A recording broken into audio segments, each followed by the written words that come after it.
Good afternoon, ladies and gentlemen. Really lovely to have you with me today. I don't know if I'm a little early, but no, I am. I'm 1 minute early, so I think I'll just welcome you to the webinar and to say hello before I actually get going. And I thought what I would also do was I was just thinking about the webinar and when I was actually sort of composing the webinar and what's the best way to talk to you about bullies and bullying behavior and the impact of bullying behaviors on people. And I realized that actually this particular webinar is slanted at organizational bullying. And so, some of the things that you can do to deal with 6 big bad bullies at work. However, because I work across both, coaching in terms of organizations or training in organizations and also in, people's personal lives and helping them grow personally. I'm also going to, as I move through the presentation, I will also introduce, things around personal bullying and what to do with personal bullies. For example, in relationships or in community groups or anything, in that sort of situation, so that on some level I hope to cover both areas, as I said, both professionally and personally. So welcome to all of you. It's really great to have you with me today. Let's start then looking at bullies, and what to do with the big bad bullies, because I think that often what we don't really think about is the impact that big bad bullies have on us. And very often I think it's only when you're actually surviving a bully and you're actually somebody who's receiving the bad behavior that goes with bullying that you truly understand how devastating bullying really is. So let's go through this presentation. Feel free at the very end to ask me questions. I'm happy to take any questions. I think let's get through the presentation because it is quite long to help you, but let's start. So would you like to, when I was thinking about this presentation, be able to stand up for yourself at all times? Would you like to be able to appropriately deal with bullies? Because the tragedy about bullying is that they're everywhere. I mean, they're at the servo, they're in the road, hence road rage. They're at work, they're in the shop, they're in the community, they're in villages, wherever we go, there's bullying. And I think it's about not moving out of bullies' way, although sometimes strategically that might be the best way to go. But I think it's about how we learn to deal with bullies, be able to deal with them in such a way that they don't bully you or anybody again. And there's some theories around bullying from a psychological perspective that I'll explain to you in a little while. But would you like to be in a position where bullies don't come near you and know that you're not a pushover? I think that's a really, really key thing, that very often I think people who are recipients of bullying are people who can be at times be quite vulnerable. They might be shy, they might be lacking confidence, and bullies have just a perfect eye to gun or aim for those people who they feel are more vulnerable than those who are robust. And there's a lot of studies that have been done in schoolyards, for example, that often bullies will always tend to come in a pack, but not so much in organizations. Often they are in a higher level, but not always. They could be at the same level or they could be a level below. And in obviously relationships, we can be bullied by our children. There's a lot of instances in Australia and worldwide about elder abuse. And of course, we can be bullied in our relationships that we are in personally, so our intimate relationships. And I think bullying is really something that needs to be addressed. Would you like to learn how to stand up for yourself? And is this really where you think you struggle, that the bully actually is able to make you feel small? I always use the words diminish us. Bullies have a great way of diminishing people if we allow them to. So we'll talk a little bit about that today as well. Would you like to have a voice when it comes to bullying? And I think it's one thing to be in a position where you have a voice. It's another thing where you have, the voice that's aggressive backwards and back to them. And I'm not sure that's always the best way to deal with bullies. But as we go through the webinar, we'll talk a little bit about that. Would you like to deal effectively with people who try and push you around? So even though this webinar is about, ways to deal with 6 bad bullies, I will talk about the 6 bad bullies and what they look like, but it's more about, so what can we do with these people? Because heaven forbid they're everywhere, as I said, and we just can't escape them sometimes.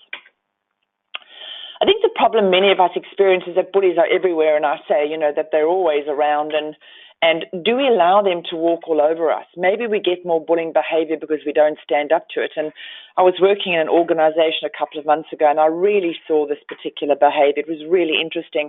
I was invited into a team meeting, and I came in late, so sort of the behaviors had already been started. And what was interesting was that the one person in the room was really quite shrill. She was quite critical. She was really, I thought, quite rude to some other members in the team that, were in the meeting. And what was really interesting is that nobody really took her on. We didn't stand together as a team. I'm talking about them. They didn't stand together as a team. The person who she was rude to and I thought was bullying didn't stand up to her either. And one of the things we need to think about is that if we don't stand up to this kind of behavior, then what is the result? Quite often we get more of what we don't deal with in the first place. Very often in relationships, if I'm coaching relationships or working with marriages, she might be bullying him and henpecking him and telling him this and telling him that. And I think sometimes being quite rude and quite aggressive towards him. And sometimes he just won't stand up to that and he won't deal with it. And I'm not being critical of that. I'm just saying that I see bullying behavior across all types of relationships and communities. So it's a large issue that I think most of us really need to start thinking more clearly about, really, and more about what we can do about it. Because at the end of the day, a big bad bully, whether we like it or not, costs us our health. Working with one, living with one, being, in a relationship with one, all of these kind of things can actually drive us crazy. We know that some of the research has shown that actually people who are constantly bullied and feel as if they are vulnerable and being attacked can shrink into depression, they can sink into anxiety, and actually there is certainly very great evidence around people taking their lives because they can't take the ongoing abuse and bullying behavior. And I think one of the key things I say is that at some stage we may need to walk away from this person and situation, really in search of greater peace and ultimately sanity. So I believe, and I always encourage it, there comes a turning point, or as my friend calls it, tipping point, that we can't take that behavior anymore, because often if we stay and we try and help that behavior or we tolerate that behavior, often it gets worse. And at the end of the day, we lose our mind, we lose our peace, and sometimes, tragically, we actually lose our lives. So maybe it's time to see a bully through really fresh eyes, to put on, new glasses to how do we deal with these people. I always offer an opportunity to have a one-on-one discussion with me later on after the session. But really what I would like to do is offer this to those people. There's quite a lot of you on the line who would really like to take action to deal with the bully, to find your voice and ultimately stand your ground. Because I really have a firm belief that the only way to deal ultimately at the end of the day with bullying is to take them on, is to stand your ground. Not to be, bullying in response to their bullying, but to stand firm, to be assertive and hold your ground, which we'll talk about a little bit more as we go through the presentation. Now, the costs of workplace bullying to organizations, the figures are staggering. Absenteeism of $4.7 billion a year. This is in Australia, but, I could choose any country around the world because bullying, tragically, is around the world. Presenteeism of 6.1 billion. Now, presenteeism, ladies and gentlemen, is a state of mind, really, where you would notice this or you might have experienced it yourself. People come into work and they're there, but they're not there. In other words, they're present, but they're not there emotionally, they're not engaged, they're not there mentally. It's almost like, I always use this example, my son watches The Walking Dead. Now, it's the most horrific, horrible, revolting program, but, you'll see all these kind of zombies walking around, and I'm always anxious when I watch it with him, waiting for them to attack somebody. But presenteeism reminds me of that, where people come to work, they're on autopilot, they sort of walk in, there's no mojo anymore, there's no passion, there's no kind of love and really wanting to get things done, and I love my job, it's just like I come to work, I do the job, I go home. And it's a really, really difficult place for organizations because obviously in that state they're not getting the best out of their people. Here you go, compensation claims of $146 billion a year. That is staggering. Each claim basically costs $115,000. This is the Australian Bureau of Statistics around bullying and harassment at work. Each director that does not deal with it can be fined up to $100,000. I'll talk about that a little bit later on, and obviously significantly more cost to the organization overall. So directors can be charged and the organization overall. when we talk about the costs of intimate bullying or relationship bullying, which, as I said when I started, I hadn't incorporated here, but I'll add in a bit. I mean, what I have seen over many years of coaching and counseling couples and people and relationships is that the costs of bullying ultimately is that the relationship either explodes, so you've got two people who really are quite toxic in their behaviors, or one is toxic and dominates the other. If you've got two dominant people who try and bully each other, often the outcome is not particularly successful. But essentially what I see in relationship bullying or family bullying is that you have domination of one person over the other. And what I notice over years is that if the status quo stays like that, so let's just say, for example, the male is more dominant than the female and she kind of is more submissive, the relationship can actually sustain. Note I say sustain and not thrive. But often what I see in examples is that she might then learn to become more empowered in her own life and get stronger in the way she does things. And when she then gets a bit stronger, then the status quo of the relationship changes. And so the other party who is more dominant might feel more threatened, ultimately often leading to a greater sense of domination. And that's when you sort of get this push-pull conflict in relationships. So essentially, if you go by definition, bullying is the domination of one person over another. And essentially, when we talk about gender inequality, both in relationships and in life overall in organizations, it means just that. There's no domination of one over the other. We are on an equal level and we work well together. So, you know, when I'm talking about statistics, there are so many statistics about intimate bullying in relationships, but also about organizational bullying, some of which are on the screen now. So a little bit about me. Some of you know me, some of you don't. Look, I've been doing this work for many years. I do international leadership development. I work in Africa, Fiji, and Australia. I coach executives, senior executive CEOs, and I'm a psychologist by training. I basically work in all types, my team and I work in all types of organizations and basically helping leaders and teams thrive, stamp out unproductive behaviors and introduce effective and obviously happy, better strategies into companies. I work on 3 continents, as I said. I do some motivational speaking and have for many years, do lots of coaching. And so these are just some of the things that I've done over my life. I don't really think that they're that important, but you know, sometimes people want to know what I've done, so that's what I have done. I really do 2 different things. One is leadership development and team development, and I run a company called Pure Magic International Business Solutions, and I have a team around me. And the other thing I do is I run a program called Empowering Women to Thrive. So it's helping women at all levels of society, life, business, whatever, basically learn key skills around empowerment and communication and helping them to become the best version of themselves that they can. So these are just some of the companies that we work for, and these are just some of the pictures of me with some of my wonderful clients around the world. I want to just talk very, very briefly about high performance at work because I think it's a very important point that relates to bullying. When we talk about high-performing teams at work, let's say, or individuals at work, basically people at work are paid to do 2 things. One is to do their tasks well, so getting the tasks done on time, for example, rostering, business development, completing projects, whatever the tasks are. But many organizations don't really understand that equally as important as the task is to have great relationships, you know, harmony, happiness, collaboration, working well together, problem solving. And the international research largely done in the USA says that the better the relationships you have at work, generally the better the tasks are done. If you have a relationship that tends to focus only on task outcomes and not on relationship outcomes, generally that organization or that team might get things done, but they'll never really be highly performing and thrive. If you've got an organizational team that focuses on relationships only, well, then you're really running a social club.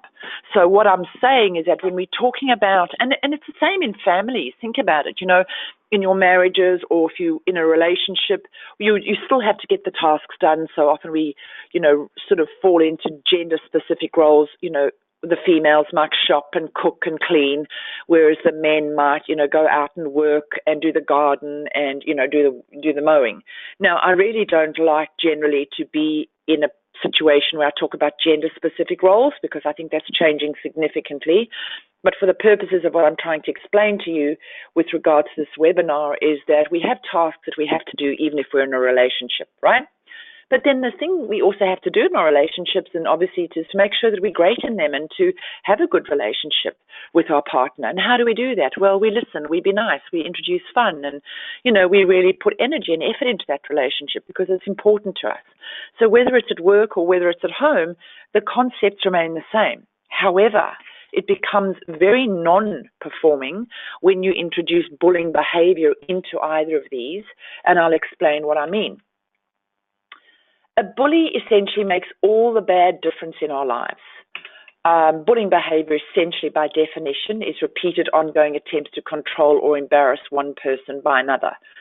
So as I said earlier, you have one dominant person who tends to control and bully somebody else. And it's really, I'm often asked in my work, so what is the crux of bullying, Karen? And the crux of bullying, ladies and gentlemen, is all about power and control. Domestic violence is a similar thing, all about power and control. So when you're talking about bullying behavior, even at school, your little son's in the playground and, there's a group of kids who are bullying him. The group of kids who are bullying him are essentially exerting power and control over your son or your daughter. So at any level of behavior, bullying is power and control of one over the other. But the interesting thing and the tragic thing is that bullying over time is life-threatening.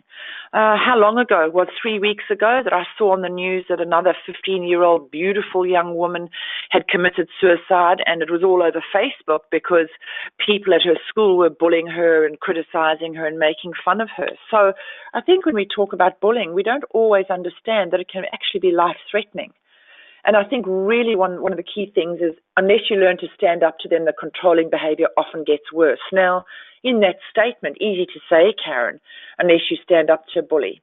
But at the end of the day, there's a whole range of different things that you can do to stand up to a bully and ultimately to deal with bullying behavior as best you can. But what we do know from the research is that you do nothing. If you do nothing, nothing will change and the bullying generally gets worse. So when we talk about standing up to them, as I say, many things we can do, and it's about learning how to do that over time. The basics of bullying behavior is an innate sense of insecurity or inadequacy. Now, with my psychologist's hat on, people who like themselves, people who feel good about themselves, people who have a great self-image and really are grateful for everything that they've got and look after their relationships and each other and appreciate and value other people are not bullies generally. They could get frustrated one day and act as if they are one because they're just cranky. But that's not bullying. I honestly believe watching bullying, in personal relationships or in leadership positions over the years, that those people who bully are generally people who don't feel good about themselves. They have a sense of powerlessness, they have a sense of inadequacy, and so generally what they do is they try and actually prop themselves up, or like a peacock who sort of, smashes their chest out by taking the power and control from other people. But what they don't really realize is that their narcissistic behavior often makes them feared by others, and if it's in a work sense, well, you're never going to get the best out of people who are scared. But if it's in a relationship sense, well, how can one person be happy in a relationship if they're scared of the other person? So you just don't get the best out of people. And I think that generally bullies are people who feel that they don't have the power, so they try and, as I've said, take it from others. Bullies, if you think you can't deal with them, generally you won't. If you believe you're not assertive with them, then generally I find people aren't. If you allow them to dictate you, I find over time they will do that and continue to do that. If you don't stand up to them, they generally control and manipulate others over time. So, I think it's important to think about these things and work out, okay, so I might be in a really unpleasant situation where I'm being bullied at work or at home or in the community or in my relationship, whatever it is. I think the thing is, so, what am I going to do about this? And when we talk about bullying behavior, essentially it's ongoing and it's repeated. And so people say, well, what does it look like? So it could be ongoing rude or angry behavior towards you.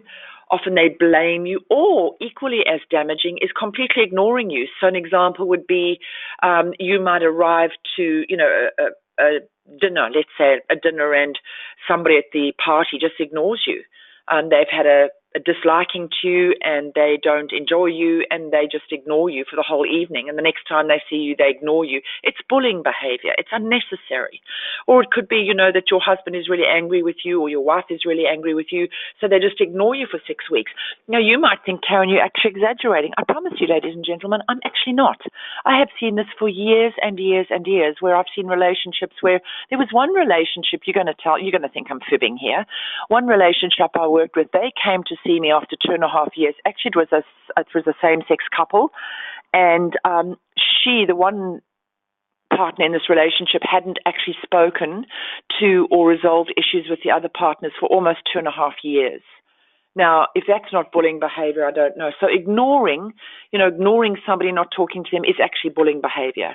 Impatient, demeaning, irritable, sulking, attacking, and all overloads you with intolerable workloads.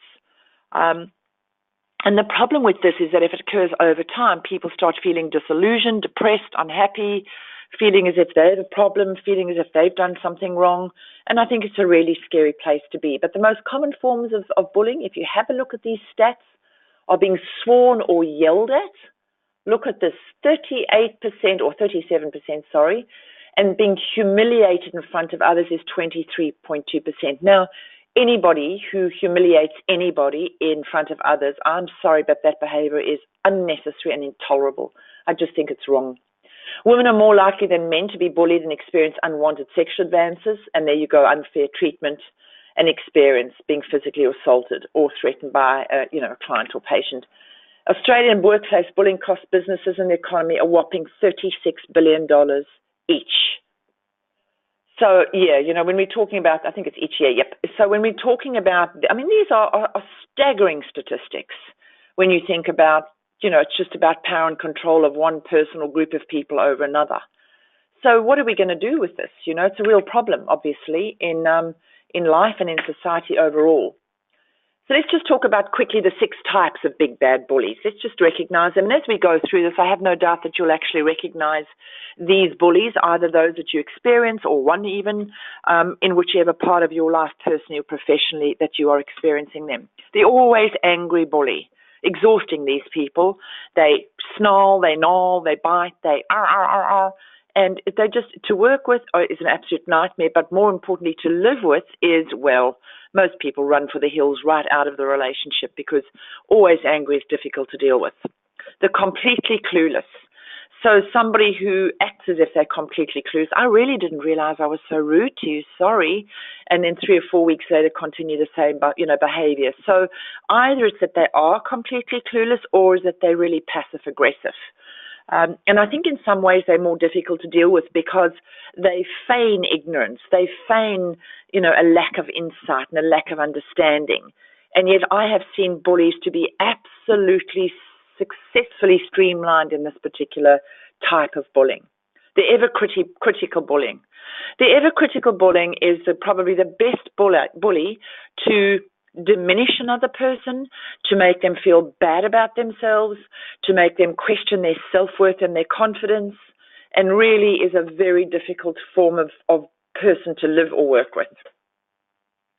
Yeah, you've got your classic passive-aggressive, I'm nice to your face, but talk about you behind your back bully. And when I say talk about you behind your back, it's not nicely, often what you don't do well, what they don't like about you, your hair, the clothes you wear, just generally demeaning and totally unnecessary things.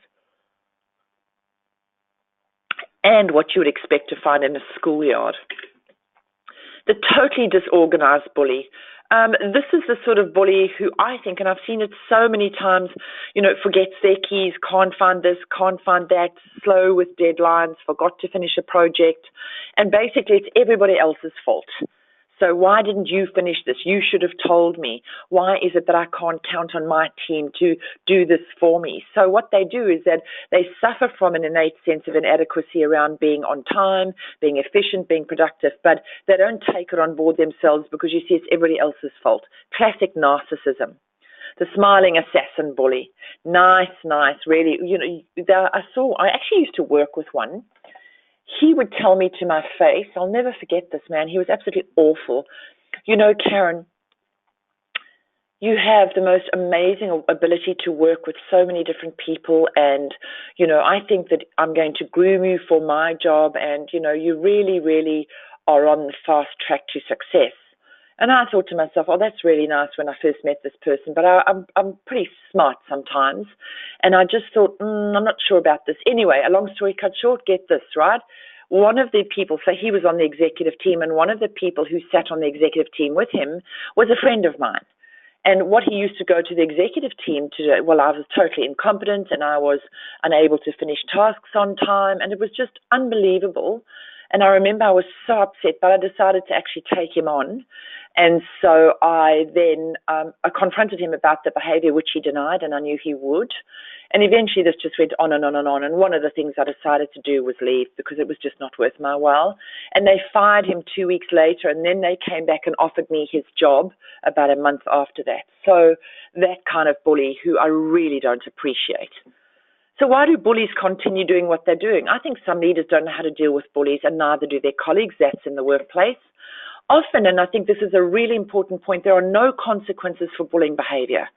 And the worst, right, is the bully who leads the organization, or the bully in a relationship because there's no consequences. They've always done it, so they keep doing it, as opposed to the other partner saying, if you continue doing this and bullying me in this way and showing this behavior, the consequences are that I'm going to leave, or the consequences are that I'm going to have to, consider my options. But often there are no consequences. So what happens is they keep going.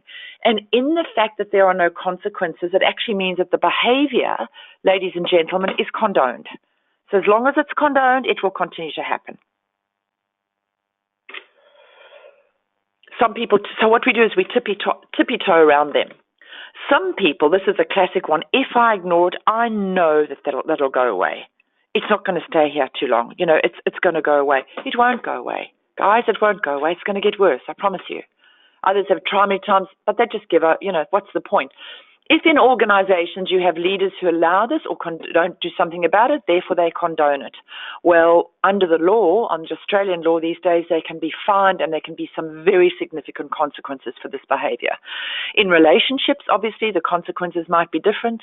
If I take it one step to absolutely further, in domestic violence, which is absolutely the ultimate form of bullying, it could be that people who show bullying behaviors in home situations are now being essentially persecuted under the full extent of the law, and so it should be.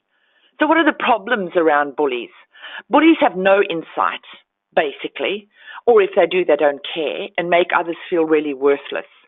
So they are often the bully from hell, and as I say, the hardest ones are those who are so charming to your face and are so lovely and compliment you and then absolutely, debase you and demean you behind your back. They don't care what they say or do, or they do it very, very surreptitiously. They do it often when you're one-on-one with them or when other people can't see you. And so the sort of open bullying that people used to do, shouting and screaming at each other, is generally not happening in organizations because of the litigation. But I'll tell you what is happening, covert bullying. Covert bullying is thriving, alive and well. In relationships, obviously this is difficult and different because often, what goes on behind closed doors, people don't often know. But the world, I think, and certainly the, people in Australia are getting much more in touch with things like relationship abuse and bullying behavior because of all the statistics that we know and all the statistics that we see. Bullying can be so toxic that people shrink. They become small in the way they feel about themselves, in their self-esteem. Others walk away really angry and say, why couldn't I stand up to that person? We kind of give ourselves a hard time. I love the word diminished around bullying because I think bullies diminish others, and I think they diminish teams as well. Often we don't know how to defend yourself when you're screamed at. And I just want to say something here, ladies and gentlemen, is that it doesn't matter whether you're at work or whether you're at home or whether you're in the community or whether you're overseas. It doesn't matter where you are. At the end of the day, you do not earn enough money to be abused and screamed at by a bully. Even if somebody's really angry at you and you've done the wrong thing, we still don't deserve to be screamed at. So I think that's a really important point. And when you feel miserable. People don't thrive like they should. We accept second best. We feel bad about ourselves. And I tend to then have no confidence in me. And that's where a really big problem struggle or the struggle around self-confidence, low self-worth, and it's a really big problem for all the reasons that I've already discussed with you. Bullies have no insight and make me feel a tenth of my former self. So these are the solutions, right? Stand up to them to be assertive. Now, as I said when I started this presentation, much more easier said than done, but there are ways you can learn this. There are ways that teams can learn this, and there are ways that we can actually stand up to bullying so that it doesn't actually happen further down the track. And what we know from the research is if you're able to stand up to bullying behavior, generally they will go away. Report them to HR, CEO. Problem if the CEO is a bully. Oh my gosh, haven't I seen that in my life? And I've seen that many times. And, sort of in the last 10 years, obviously it's changed. But before that, bullies could be absolutely at the top of organizations and in fact still are. When I think about some of the organizations I watch and some of the organizations I see, even politics, and I really don't want to get into politics, but I did a really, really interesting post the other day on LinkedIn about the resignation of Julie Bishop. And the LinkedIn post went viral, literally, because I was talking about the absolute loss of a female in politics. And I didn't really use the word bullying, but let me tell you that in that party and in all of the parties at all levels of the American politics is just as bad. There's bullying everywhere. So unless we learn to stand up to them as a people, as a tribe, as a community, it just doesn't go away. So in an organization, you can ask to be moved to another department, you can leave. But I think in organizations, it might be that you've got processes and you've got structures that you can follow. Most organizations today have processes because they are petrified of being litigated against, because there are, as I said when I started a little bit earlier, key processes and key consequences for organizations that don't deal with bullying. However, in personal relationships, what are the consequences? Well, the consequences are a dysfunctional family, domestic violence, people who are being bullied feel bad about themselves. A consequence, sadly to say, is death. It's a real issue, and a consequence is relationship, demise, people, divorce, etc. So I think that what we need to really start doing is rethinking bullying, because it's not just at work and it's not only in relationships. Tragically, it's everywhere. The longer a bully has power over a victim, and I hate the word victim, but I use it because I grabbed this off somebody who was talking about it, the stronger the whole becomes. I think that's a very important point. I like to say the longer a bully has power over survivor, the stronger the whole becomes. But in order to survive bullying, survival by its pure definition means action. It means that we have to do something in order to move away from this absolutely gripping and heinous behavior. The other problem is that bullies destroy confidence. So bullies don't understand the impact of their behavior on others, or they don't care. Or maybe even worse than this, they do understand the impact and they do it because they like the impact. I mean, that's sort of psychopathic behavior. And unfortunately, there's a lot of them. And I do a lot of conference speaking, but I sometimes talk about the psychopathic CEO, the person who's actually trampled people to get to the top of organizations without really understanding that the best way to lead is to be nice to your people, to treat them well, to speak, to them with respect. But I see them everywhere. Bullying attacks self-confidence and self-belief over time. If you talk about the $36 billion in absenteeism and work-related stress and lack of productivity, well, I think that says it all, really. So what are the solutions? That's the real thing to consider. So when you've got bullying, what does it term? It makes people feel bad about themselves. They second-guess themselves. They lose confidence, so then they tend not to back themselves. They let bullies tell them what to do because they're scared to stand up to them. They walk away feeling bad, mostly about themselves, understandably. And the solutions could be obviously to get help. I think that's a really important point. In adulthood, often bullying is one-on-one. Not always, but one-on-one. So, for example, in organizations, it could be that the boss, gives you a hard time, or one of your colleagues gives you a hard time, or one of your team members gives you a hard time, somebody, a team that you actually is under your guidance, and so they bully you. But generally, you'll find that bullying is done, one-on-one, or as I said, it could be in families, or it could be in communities. But if you're allowed to continue without getting help, it will get worse. somebody to walk the road with you, always to talk to somebody, to find an ally, to bounce your thoughts and your feelings off somebody, because otherwise it's very isolating. And the more isolating it is, the more depression we experience and the more anxiety we experience. And we know that once you feel really depressed and anxious, nothing really good can come out of that unless you start to take action. Get a coach, a life coach to help you to walk the road, to start figuring out strategies and ways of dealing with this, to learn about bullying behavior and what to do with it, and learn about skills to become empowered. You know, as I said, the more empowered and the more you're able to stand up to these bullies, the more empowered you feel, the more control you take back. And often, the more control you take back, the better we feel about ourselves. Problem number 3, they break down teams and they ruin organizations. People in the team often look at this behavior and the situation in horror. They don't want to come to work when they have a boss from hell or a team member from hell or whatever, and productivity and ultimately efficiencies go down the tube. So this is all things that I'm sure every single one of you have seen before, and I'm sure you continue to see them today. So then what happens is, right, teams lose productivity. People live in a culture of fear and insecurity, which is awful. You will never get the best out of your people if they are fearful and feel insecure. The good human capital walks out the door. People look for other roles wherever they can. And as I say, you just won't get the best out of them. People get sick. Workers' compensation walks in the door. And I think if you take this again into a personal relationship, you know, if you've got a bullying in a relationship, the relationship loses productivity because you can't have one person living in fear of the relationship or the person in the relationship. You know, one good person will leave the relationship and walk out the door. And then ultimately they'll find another relationship that makes them happier, because you can never get the best out of a relationship or a person in a relationship when they're scared. They get sick, they get unhappy, and they leave. So bullying, you know, the concepts and the principles of bullying can go across both work and personal lives. Solutions to workplace bullying is write everything down that happens. I always say this when people ask me to go into organizations to work with this. If you are in a situation where you feel you're being bullied or you're watching bullying, write everything down, the dates, the times, and exactly what happened, because you never know when you might need that information. And promise yourself you will do something about it.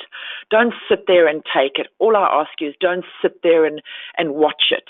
And also the other thing, I think it's a really important point, for example, in teams, is if you are, and this is something to really think about, if you are in a team, let's say there's 5 of you in a team, and one of your team members is being bullied either by another team member or by a leader or by somebody else in another team, and you allow that and you watch that bullying to continue, then it's almost seriously as if you should have just been doing the bullying yourself. Because by doing nothing, by standing still, it means by default you condone that behavior. So be careful about that, because it has also implications. And I think if we talk about highly performing teams and highly performing organizations, it's really around standing firm together to be supportive and achieve our goals and look after each other. You know, lesson 1 and 1 in life is to look after each other. Look after your family, look after your children. Why is it different at work? It's not. When you're talking about bullies destroying relationships, is generally in families, don't allow one bully to bully another person, you know. Get people in to help, get solutions, because it's not going to go away. At work, never be alone with a bully, and generally in relationships it's a bit harder, I accept that, but be careful then of how you are alone with people who bully you in relationships. In relationships, workplace involve HR or higher, stand together and strong fast as a team, which was the point that I just made. I think this is a key point, that bullying is not about you, it's about the other person. Unfortunately, you cop it, or the person, the survivor is the recipient of the bullying. And the interesting thing about bullying is that the major ramifications on bullying are not on the bully, it's on the survivor. And the longer you stay in that situation and allow that behavior to continue, the worse it gets, as I said a few times today, and the more diminished you are, or the person you are watching being bullied is. So what can you do? Other strategies: you can run like hell.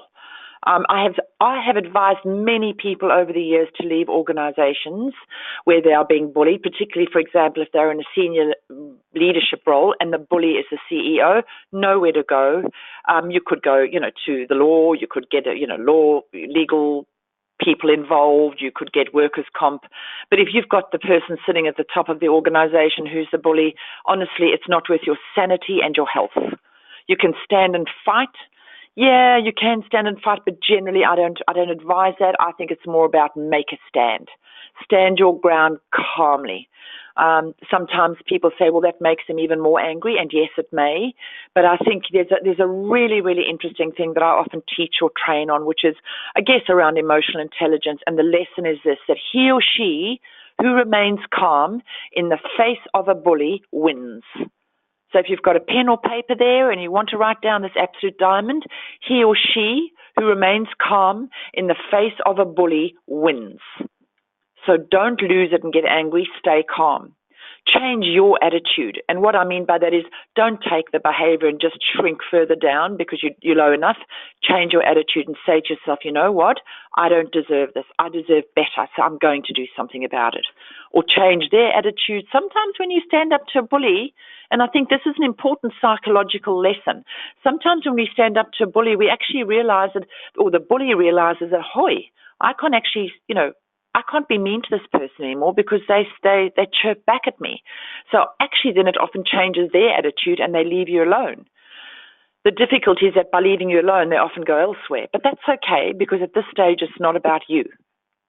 In fact, it's never about you. It's always about them. So organizations have a duty of care to the people around bullying. It can cost them dearly if they ignore or even condone bullying in any way, as I've said earlier. So I just want to make that a very clear point. 6 ways to deal with bullies.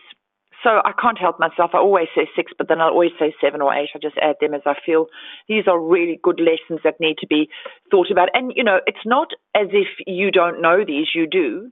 But sometimes it's good to just reaffirm them. So don't back down. That should be down. Sorry. Don't back down, but don't fire up either. Stay calm and stay cool, as of the point I made a little bit earlier on. Don't get angry, but also don't shrink. What you can say is learn the skills of being assertive is, I don't appreciate the way you're speaking to me right now, and I don't have to take this. So those kind of assertive strategies. Think about your options and choose the best one. You can write everything down. So if it is repeated and ongoing, it's time to swing into action. At the point of being bullied, I always advise try not to get over emotional. So keep it simple and keep it logical. And generally, as I say, you won't get the emotionally explosive behavior in front of other people, but you would get it on your own. When, for example, we're being attacked personally, it's hard not to get upset or emotional or want to fight back because, the fight or flight behaviors are so paramount to all of us. But it comes back to, I think, that if you can stay calm and think and make decisions with your head and not your heart whilst you're being bullied, you're generally better off. That's the general rule of thumb. If you can stay in your head and not revert to your heart when you're trying to resolve the problem in the moment, you generally will come out on top. Make sure you're never alone with them because often it escalates then. Now, that's both at work or at home or whatever. If you are in a situation where, there is bullying escalating or you're in a pattern in your relationship at home where you're on the cycle of violence or cycle of bullying, one of the key things I always say is understand what that cycle looks like in your relationship and make sure that you know which stage of the cycle you're in and what to do to keep yourself safe in that cycle. And one of those things is not to be alone with them when the cycle is at its hottest. Now, some of you won't know what I'm talking about, but some of you will, the cycle of violence. Be consistent in the way that you deal with them. So again, when they come back for another attack, you say, when you speak to me like that, I don't appreciate it and I'm not going to take it, so I'm going to deal with it. So if you consistently give the same comments like a stuck record, generally what you'll find is that because you're not reacting, because you're not rising to the bait, they get bored. Oh, well, this is just boring. And they're not getting the rise to the bait that they want. Now, obviously, this isn't the case in all bullying relationships or all bullying situations, but generally I say be consistent, be calm, stand your ground. And I've watched people deal with bullies in the most wonderfully productive ways when we've taught them how to do this assertively and consistently. Stay connected.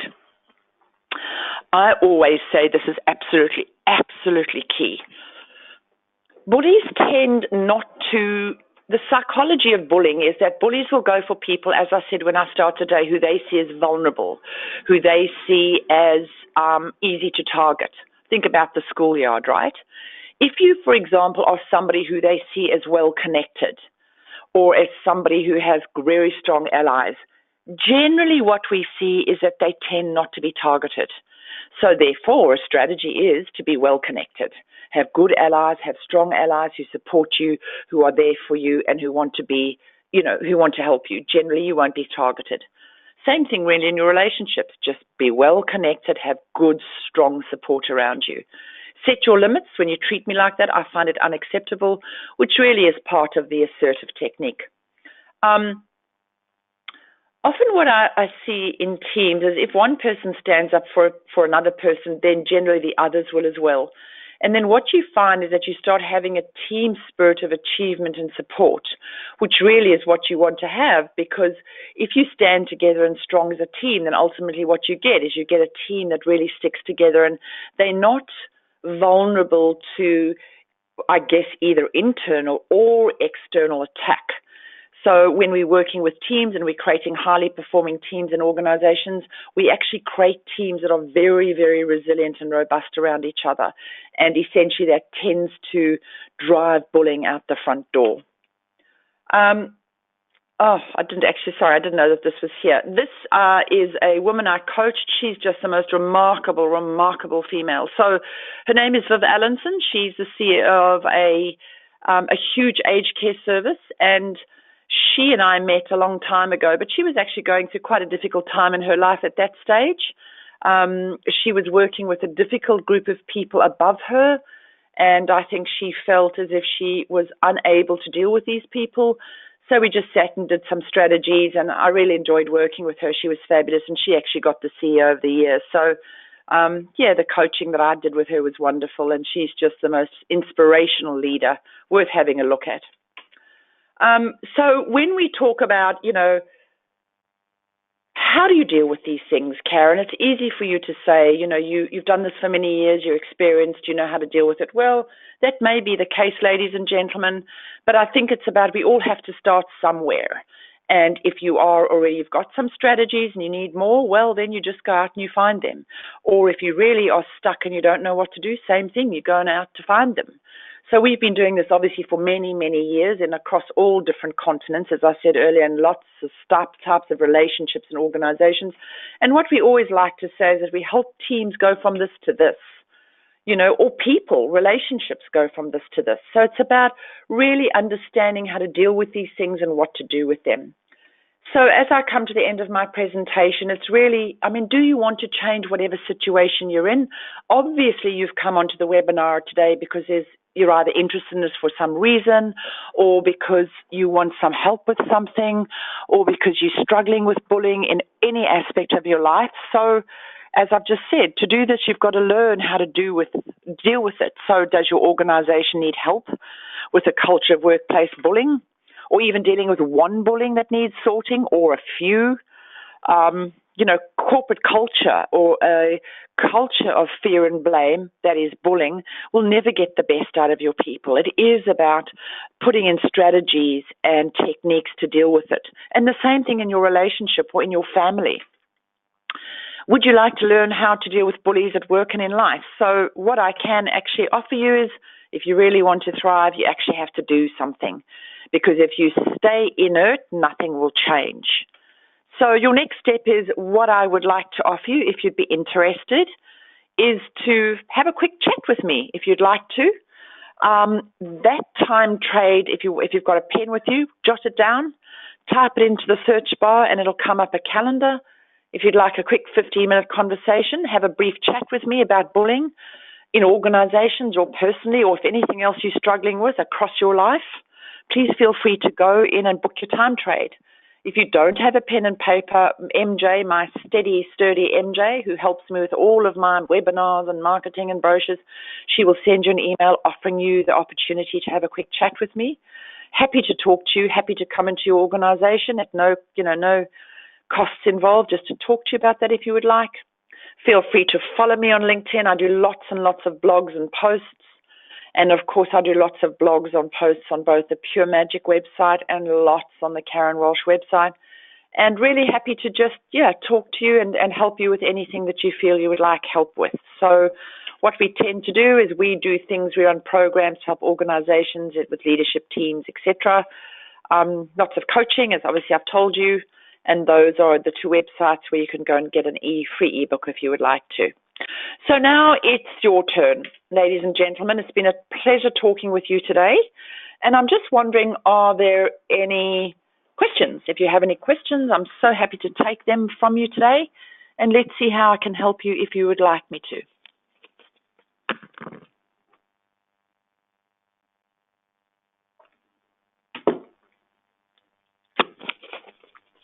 Okay, so I have a question from Sally.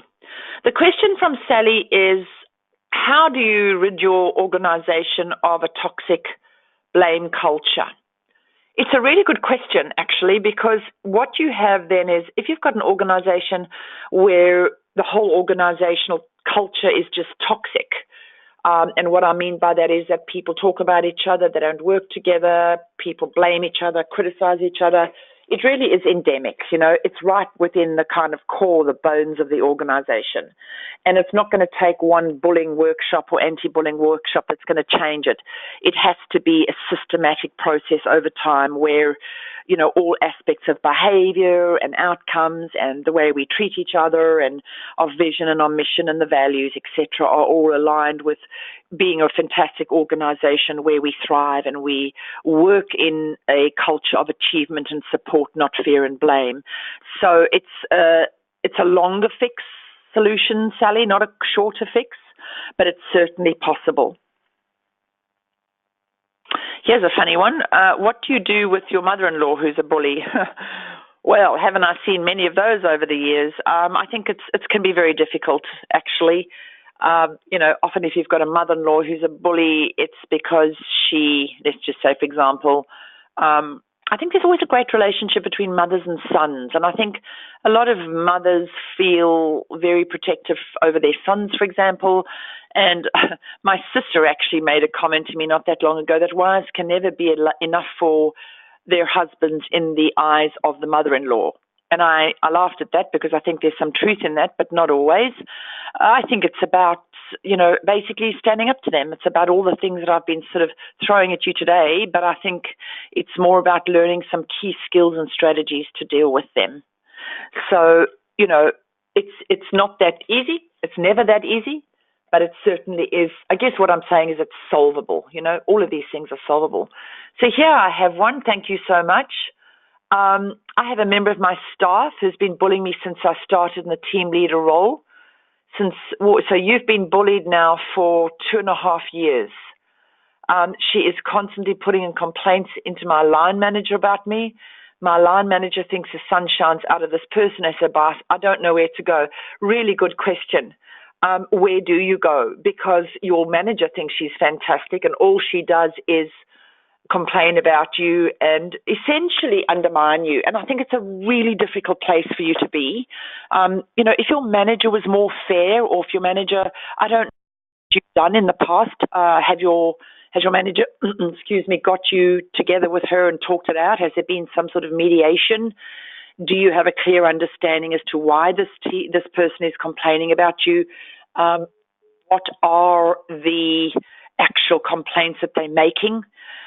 Is there any truth or value in those complaints? If not, probably to go to HR, probably to go for help outside of the organization, probably to think about leaving.